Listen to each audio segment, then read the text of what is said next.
สวัสดีครับ FC ทีนี้วิธีชาวบ้านและวิธีเรียบง่ายครับพี่น้องครับครับสวัสดีครับวันนี้เป็นบรรยากาศสดๆครับพี่น้องครับเดินทางมาไกลนะครับพี่น้องครับมาที่หลักกิโลเฮียนนะครับพี่น้องครับดูที่ตำบลคาราเมะเนาะคาราเมะอำเภอสีขอที่อำเภอสีขอและภูมิพิสัยจังหวัดสุรินทร์ครับพี่น้องครับเดินทางมาขอโชคขอลาภตามเล่าคำโค้งครับพี่น้องครับวันที่7 เมษายน 2568นะครับพี่น้องครับกับพ่อเดือนสวัสดีครับพ่อเดือนครับครับขอสวัสดีที่นี่วิธีชาวบ้านเนาะผมทั้งวิธีเรียบง่ายตลอดทั้งFCทุกท่านทุกคนวันนี้ก็ได้เดินทางมาที่เดินทางไกลมาเดินทางมาไกลในมื้อนี้มาลักกิโลเนาะครับหรือว่าศาลตาจันบ่ตาเซยายมีเนาะครับเป็นครั้งแรกของพ่อเดือนเป็นครั้งแรกมาเห็นที่เพิ่งมาเห็นนี่ล่ะก็เพิ่งมาฮอดมาถึงมื้อนี้ก็เลยอยากมาขอโชคขอลาภขอบารมีตาจันเนาะครับตาจันแล้วก็ที่เพิ่นให้หวยแม่นเนาะเพิ่นสถานที่ศักดิ์สิทธิ์ตรงนี้เคยให้โชคลาภเนาะโดยพี่น้องเฮาทั้งตัวโลกตัวประเทศไทยดังตัวโลกตัวประเทศไทยมื้อนี้ก็เลยอยากมาขอโชคขอลาภขอเพิ่งบารมีขอเราพัฒนาเนาะในงวดวันจันทร์ที่7ครับเมษายน2568ก็ครับเฮาก็มาขอพรขอโชคขอลาภนํกันเนาะครับเป็นครั้งแรกของพ่อเดือนนะครับพี่น้องคเป็นรับครั้งแรกเนาะมื้อนี้พี่น้องตามมาครับพี่น้องครับโอ้ยได้แล้ว yes ข้าวมันช้าไม่เข้าอ่ะด้วยแล้วตาย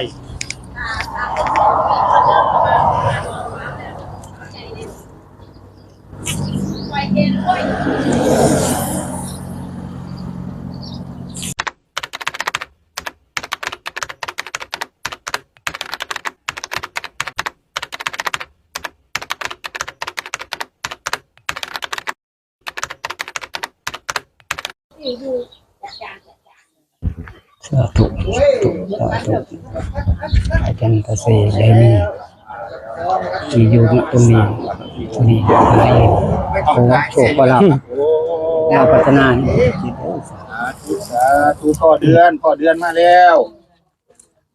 ครั้งแรกมาลักกิโลเฮียนครั้งแรกเป็นมาเห็นอย่างมาขอโชคขอลาภขอตัวเลขเด็ดเพิ่นบอกว่าเลขเด็ดครับเมื่อคืนเพิ่นฝันเห็นตาจันแล้วก็ตาซี่ได้มีเพิ่นก็เลยต้องมานี่ย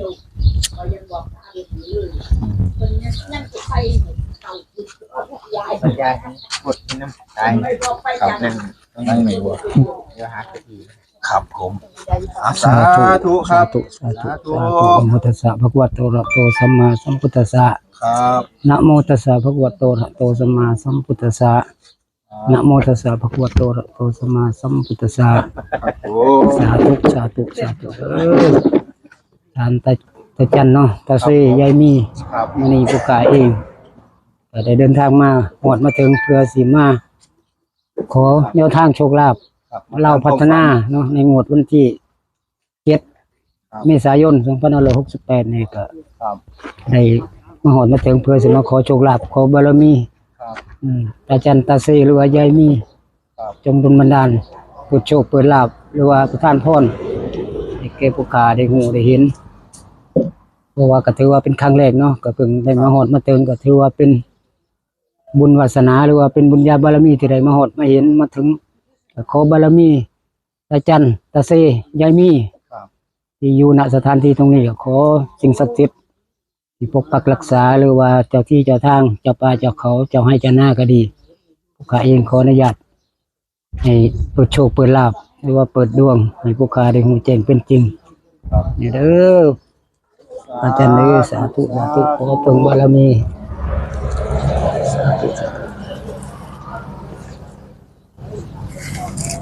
ขอเสียงโชคให้ถูกมงคลเนาะนี่ละ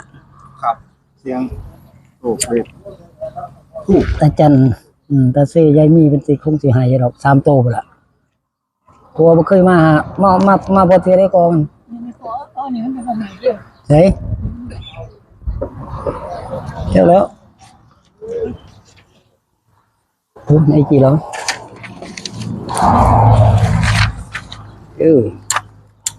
ไสมันเร็วดีเนาะพอเดือนนะครับมาที ลูกชูมาครั้งแรกคุณรู้ว่าครั้งแรกมันคือ โอ้ไม่ไหวจะได้ยังไง คน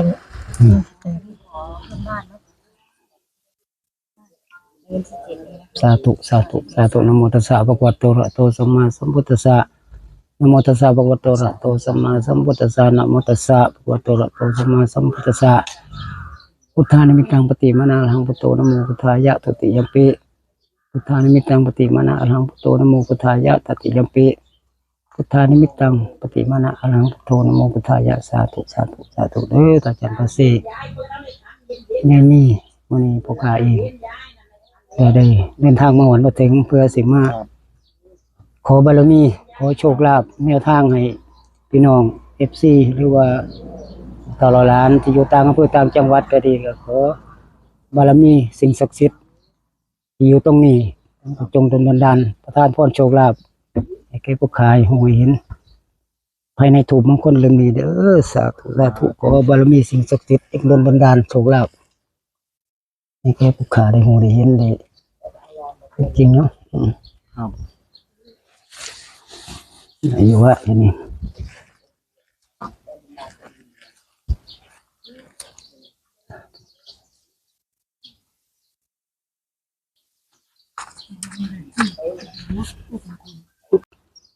หลักกิโลนี่แหละมาหาตาจันเนาะตาไส้เนาะยายมี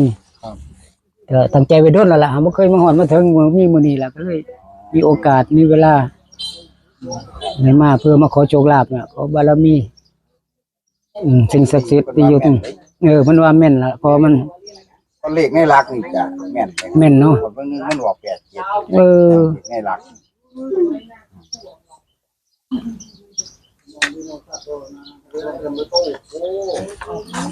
ลงมาแล้วเนาะตัวหนึง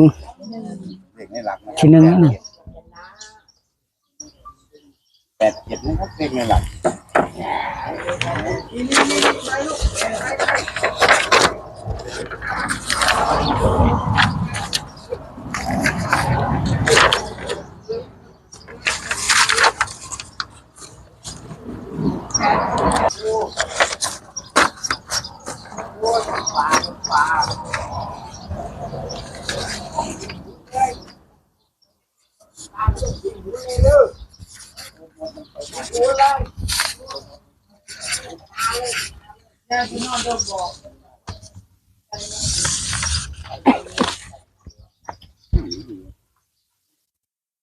เล่าพัฒนานี่แหละเล่าคำโค้งนี่ สามโค้งส่วนมากพอเดือนจุดสามโค้งนี่จุดแม่นเนาะ แม่น2-3 งวดติดๆมาแล้วเด้ 3 งวดติดแล้ว ครับ ก็เลยว่าก็เลยอยากมาลองนี่แหละอยู่หลักกิโลนบ่เคยเห็นนะก็สิอยากมานั่น ครับ ได้ยินแต่เขาเว้า ได้ยินแต่ว่าอยู่ทางนี้อยู่ทางนี้เห็นแต่ว่าใน YouTube เนาะผู้นั้นก็มาพอดีก็มาครับครั้งแรกแต่บ่เคยเห็นเลยนี่ว่าอยู่ไสบ่ฮู้ โอ้ พอดีนามพามาก็ไปพอดีก็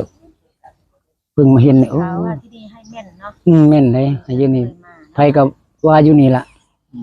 ขอถูก ขอโชคขอรับตาจันตาเซมื้อนี้นี่เพิ่นก็คงสิโดนบันดาลให้อยู่ดอกเพราะว่าบ่เคยมาฮอดมาถึงเพิ่น ครับ ตัวแรกก็ออกมาแล้วเลขหนึ่งนะคะเนาะ เลขหนึ่งแล้วครั้งแรกตัวที่สองเป็นหัวโพแล้วบ่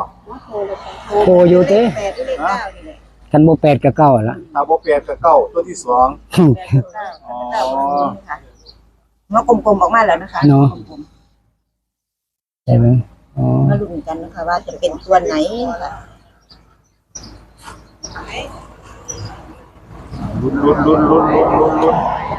ลุ้นไปด้วยกัน ไปด้วยกันครับ อืม เ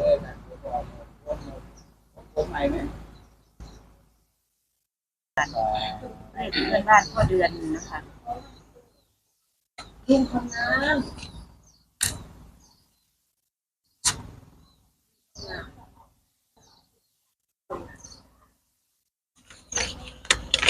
ไปนอนเลยนะไปนอนที่นอน 19เหลืออีกตัวหนึ่ง จอย แต่พ่อเกิดเป็นคนสวยใครสวยจะหมดเลย ขึ้นทางนี้ 19แล้ว กับ9นะครับคุณผู้ชมมาแล้วเลข1กับเลข9รอรุ้นตัวที่3กันนะครับว่าจะเป็นเลขใด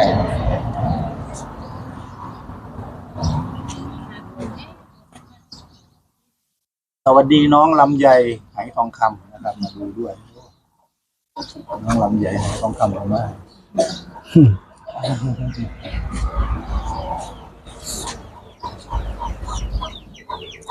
รอจ้ารอนะครับ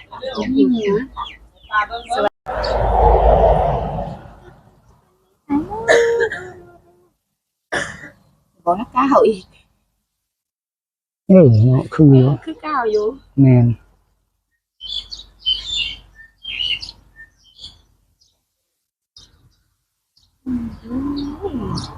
เสริมเป็นก้าว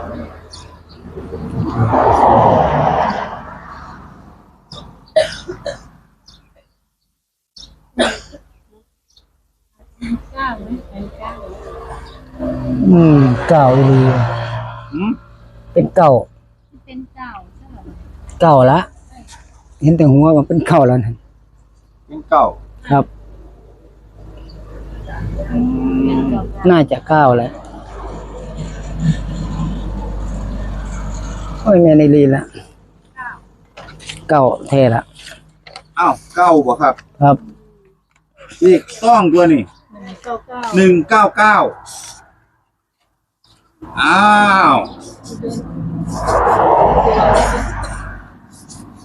าวเป็นเลขตองเนาะ ก้าวเป็นเหตุใช่ไหม เป็นเลขตองนะครับ เก่ากับ6เนาะ 199นะครับสำหรับหลักทบเลขลาวพัฒนาเด้อหมวดนี้นะครับ เราพัฒนาเขารุ่งเรือง เราพัฒนาลองมึงเนี่ยเด้อ เดือน บัตรหานเป็นไปได้เด้ ครับ 96 เก้า ก็เท่านั้นตัวเลขเนาะ เก้าหนึ่งอ่ะ ครบ โชว์ครับ นี่เนาะ ก็ตามไม่ต้องก็ตามไว้วันนี้ไม่ออกมันง่าย วันที่7 เมษายนเด้อ 7 เมษายนเด้อมื้ออื่นเนาะ เล่าพัฒนานะคะ วันจันทร์ ของจันทร์เนาะพอเดือนเนาะ จันทร์มื้ออื่นนี่ล่ะ วันจันทร์มื้ออื่น 2 ทุ่มครึ่งนี่ครับ เย็นแล้วแคปมาจอ จั แล้ว นทร์พรุ่ง ก็แช่ นี้ เนาะ นะครับ แคปมาจอ เป็น แล้ เนื้ ว อ ก็ ผ้า แช่ เด้อค่ะเป็นเนื้อ นี่ก็ถือว่าเป็นครั้งแรกเนาะ ครับผม ที่บ่เคยได้มาเนาะบ่เคยมาฮอดฟังนี่เนาะ ครับ ถือว่ามาหา ไปจันตาสีเนาะ สงการกันเนาะ สาธุเด้อขอให้ปังๆเฮงๆเนาะให้พี่น้องเนาะได้มีใส่มีซอยไปมีอยู่มีกิน ครับ ขอบารมีปู่อยู่ตรงนี้ล่ะสิ่งศักดิ์สิทธิ์ดลบันดาลโชคลาภ ครับ ให้พี่น้องเฮาได้รับโชครับชัยในวันที่7มื้ออื่นวันจันทร์เป็นลาวคำโค้ง เอามีตัวใดแน่พอเดือนบ่อยเขาดังฟังดัง มียศก็คือจุดทูปเนาะก็ได้199 ครับ มาเลยก็เลยเขียน196ให้เพราะว่ายัน6เนี่ยยัน9มันกลับหัวขึ้นเนาะ ครับ กลับหัวลงเป็น6นะครับ ก็เลยเขียนให้196ให้นำ ครับ แล้วก็ตัดให้ก็คือ99 96 19เนาะก็มีแค่นี้ประมาณนี้ บ่หลายตัว บ่หลาย เอาหมู พี่น้องมักก็ตามเนาะบ่มักก็ผ่านไปก็บ่เป็นหยัง อยู่ในพอเดือน เป็นเนื้อทาง เบิ่งเพื่อเฮ็ดเพื่อเป็นแนวทางเนาะ คอยหมุนทั้งพูน ให้พี่น้องเนาะพิจารณาซอยกันเบิ่ง ครับครับครับ บางเทื่อบางทีมันก็อาจจะเป็นจริงก็ได้ ครับ ขอบารมีปู่อยู่ตรงนี้ล่ะสิ่งศักดิ์สิทธิ์เจ้าที่เจ้าทางเพิ่นจึงบันดาลโชคลาภ ครับ ให้พี่น้องให้ FC ได้มีใส่มีซอยมีอยู่มีกินเนาะ ครับ ขอบารมีสิ่งศักดิ์สิทธิ์ดลบันดาลให้ในเด้อมื้ออื่นนี่7 เมษายนนี่ล่ะวันจันทร์นี่ลาวพัฒนาข้ามโค้งขอดลบันดาลโชคลาภปังๆเฮงๆรวย ครับ ๆขอให้มีอยู่มีกินสุขผู้สุขคนเนาะ ครับขอบคุณครับผมพอเดือน ครับสาธุ สวัสดีครับ เด้อ ผมสวัสดีครับ